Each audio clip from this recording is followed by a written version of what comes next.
Good morning, everybody. It is Wednesday, February 28th, just approaching 4 a.m. over on the East Coast. Had to get a video out because it's been a couple of days and I am really fighting the hell out of this flu. Horrible throat pain, but gotta go do what needs to be done. So I decided I'd put a video out for you. Today, being Wednesday, there isn't much on the table. The G20 meetings are already in progress. You've all seen pictures of Biden with the ice cream next to Macron talking about a ceasefire. He's promising by the end of the weekend. Let him, he's out there creating new words in Japanese already when he's out there on the podium. That's going on today, tomorrow, Friday. Excuse me. No, today and tomorrow. Today and tomorrow only. Today we have the U.S. GDP estimate. Okay, we do get the 30-year mortgage rate, which is high as hell, but we have the GDP estimate later this morning around 8:30, and we get the U.S. core PCE prices preliminary, as the U.S. core PCE is not due out until tomorrow, but they give you that little teaser that comes out today. These two are significant, coming out at 8:30 in the morning. We get wholesale inventories, retail inventories. Again, that's pretty much it until we go into the afternoon. And right around lunch, no bond auctions today. We've got 3 Fed speakers, which mean absolutely nothing. They shouldn't even be on the schedule anymore because they literally have no impact whatsoever. Tomorrow's the big day. Tomorrow is where we get the 8:30 in the morning. We get the actual PCE price index. And like I've said before, PCE tends to follow CPI. So something to be very well aware of, as the headline for the emails this week have always been the same. The date, dump watch, because we are on a dump watch. So take you in quickly to scroll through what's going on here. These last 3 trading sessions, Friday, Monday, and yesterday, no 30-point ranges on the SPX. You don't need to be a rocket scientist. You go back and you start tracking through this stuff and you start seeing that this is how, A, you get a surprise move, but also B, when we talk about these safe edges over there in the spread room, this is how they easily get broken. We had those 4 less than 40-point days coming over here just a week ago, and then all of a sudden the NVIDIA report comes out and we break through the safe edge. We have an enormous day there a week ago today, which I'll get to NVIDIA in a minute. But yeah, we have been trolling, rejecting that 5100 area very nicely, very cleanly, and at the same time, like I'll show you here on the chart, yesterday was what I've preached for years. Looking at a 3-day view, coming off of that 511, 1106, you get that 5-day moving average, you make contact with it, and we made contact with it as we went into that bond auction yesterday afternoon. As I said, now you watch it, 5-day moving average, visit, boom, right up off of it. Spread worked out fantastic. Where was that spread? Yeah, 50, 55, 50, 60s. You're watching that. That was at 11 o'clock in the morning. Bam, we hit right on it. You got $1.70 credit, acting on it immediately right there. And there you go. It's not a rocket science kind of thing. That I call it risk because it's inside of the safe edges. And at the same time, I'm using what I have seen for years. And there you go. You got a full credit trade on that, as you did on the 5100, 5105 calls, even though there were only 80 cents or 50 cents. 50 cents, where are we? Yeah, you got 50 cents on the 5105, 5100s.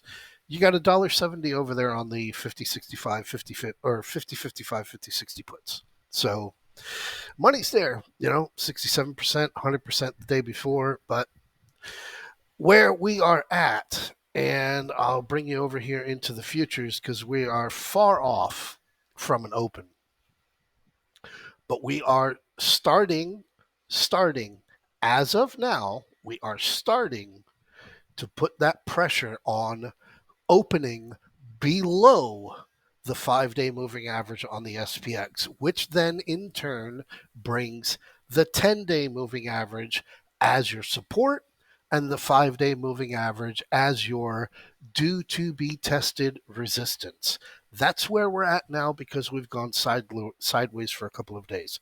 However, we are getting a little bit oversold. We're not oversold, but we're getting a little oversold, and that data that comes out at 8:30 in the morning can completely change everything 4.5 hours from now. So that's what it is. But I will bring you back over onto the charts and go over this quick.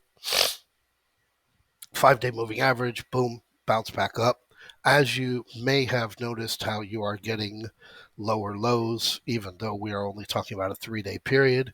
The full moon is starting to come into effect now, where today would close the full moon window, where if we would be using the 51.1, 51.11, and that 49.46. So for full moon purposes only, we would be looking for a break below 49.46 or a break above 51.11.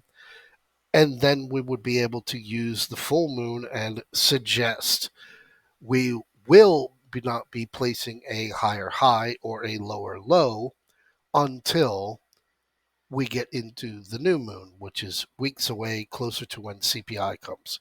The big gap from NVIDIA, completely untouched, never even damaged, never even threatened. And here we are 1 week later, so we'll see what today brings. On the VIX, and some people are starting to call VIX a noisemaker, but over here on the VIX, you got to visit not only to the 50-day moving average, but also to that 1339 yesterday, and then a rebound off of it. And if you really want to zoom in here, you can see you've got a little bit of an inverted head and shoulders from Tuesday.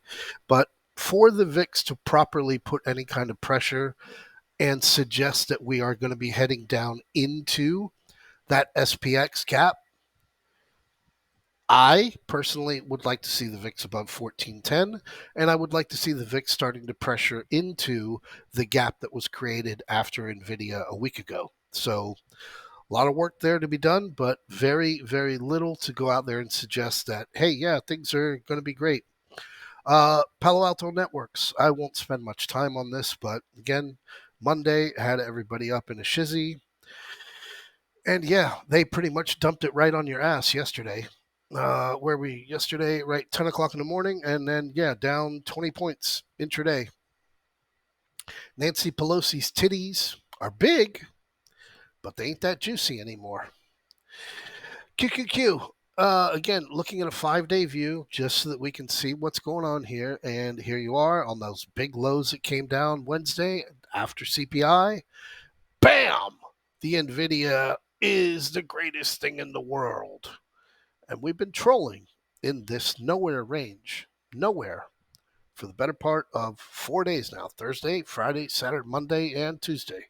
So the pressure as well is starting to build up on seeing a break, which you can see very clearly, a break below 434.50, and you're going to start pressuring onto that gap that NVIDIA created. So that's about it with this. I'll zoom over into my other charts. The Russell 2000, because the Russell 2000 was actually trending on Twitter yesterday. $ IWM, and that's when you start to know that you've kind of nailed you've hit the nail on the head, but you've just got a little bit early on it. Over here, I'm looking at a 4-hour chart, and the only reason I'm looking at it is to show how we reached into overbought yesterday, and you can see these peaks when you do get into overbought. Just looking here on the 4-hour, and the results that come very quickly after that. So again, only referring to this from a 4-hour point of view. You look at it from a week to date, remove these studies so that you can see it in clear, and yeah, great move off of Monday. Fantastic move. And then your follow through there on Tuesday. I forgot that there was a gap up here very close to around 204. In fact, I was chatting with Gilly about it. Where is it? 204.44. And we've made it to 204.22 as of yesterday's high. So theoretically, the gap is completely filled. But yes, I completely forgot about that gap. Didn't have it drawn. As you can see here, there's nothing there. So it will be very interesting to see how after 10 plus 200 closes in the last 52 weeks, all of which have come in December and February, how this manages to stay above that 2024 open, having only 5 plus 200 closes this year. Bring on to the Russell 2000, looking at it from a weekly point of view, looking at it from a very wide range, with this being the COVID lows. And as you can see here, since that, well, we'll just zoom in here. From 2021 into that nowhere, pop up to the all-time highs in October, 2022's decline, and how all of this greater part of 18 months going on to 2 years now, nothing's been taking place. Literally just been trading in this 21.25, 16.15. So we're at the top. Looks really good. We're at the top, but now you've got a lot of people out there talking about how IWM is going to go to 600. So you're going to need to deal with that. So again, here on the IWM, just looking at it from a weekly point of view, 5-day, 10-day moving averages will be moving up. I've never really applied the 5-day moving average view on the IWM because it is so weak and it does have a bit more volatility to it.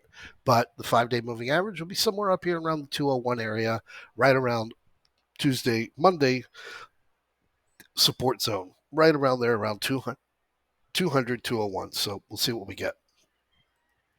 And lastly but not least, NVIDIA. Now, there's a video that is attached to watch at the end of this video that I'm suggesting. I've shared it in the alert room. It's done by Nobody Special. I've shared some of Nobody Special's videos in the past. This is the kind of due diligence that I used to do prior to opening the 32 trades when I was running aim high profits and constantly looking through SEC filings for where the next pump and dump was going to be, where the next stock dilution trade was going to be, where the next trade was that I knew that I could get out, guys, and say, hey, guys, this is going to go big. It's a complete fucking scam, but it's going to go big. These guys really dug into this, and man, I tell you, I mean, I'm out. I'm done. Like I say, you want NVIDIA. NVIDIA's in QQQ. You don't need to go out there with NVIDIA because NVIDIA fucked me and I'm done with it since that break over above 500. I'm done. QQQ, there you go. But NVIDIA, I like the chances of NVIDIA coming back to that 746 this week. The earnings gap is at 742, and thus that was the reason why I was talking with somebody yesterday. Oh yeah, Keith. Here, NVIDIA 240301 put 750. The 750 puts are down now at $1.80. Now I threw it out early yesterday morning. They were at 335. Nearly got 100% on these quickly. And then NVIDIA just slowed down. And what I mean by slowed down, it just, as you can see here on the chart, it just didn't drop hard. Kind of just went sideways. These are trading, or they closed at $1.80 yesterday. I wouldn't suggest the NVIDIA, but I like NVIDIA's opportunity to get down and visit into that gap at 742. In the event that it does get into that 742, those 750s would be worth a minimum of $8. That's just me. And unfortunately, these reports that come out on NVIDIA, and they've come out pretty regularly, they don't really do much to it. So one of the things I missed out on that March update for events that are coming out in March is March 12th. March 12th is the CPI report. So that's going to be coming up. And looking at it from a timeline point of view, the new moon is here on March 10th. So, call it what you want. It is what it is. But yeah, you have a pretty slow week thus far. And today you may get a little bit of gasoline with the GDP estimate, the PCE, preliminary numbers, and possibly